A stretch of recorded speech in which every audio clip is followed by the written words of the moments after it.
আপনি যে ওসমানের সঙ্গে ঝামেলা করে ফেলেছেন, শোনেন, আপনি যে জানে বেঁচে গেছেন এটাই তো আপনার ভাগ্য। কোথা থেকে উড়ে এসে জুড়ে বসে আবার লোকাল মানুষের কাছ থেকে টাকা পয়সা নিয়ে উড়ে যাবেন, এত সহজ? আমি আমার ভাইয়ের টাকা পাবো না? আমাদের পাওনা টাকা চাইবো না? এ বিষয়ে আপনাকে আমি কোনো হেল্প করতে পারবো বলে মনে হয় না।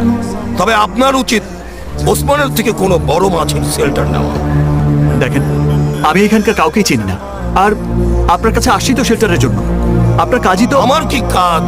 আমাকে শেখাতে আসবেন না শরৎচন্দ্র। আপনাকে যদি আমি শেল্টার দিই টাকা ফেরত পাবেন? আপনার টাকা দরকার না শেল্টার দরকার?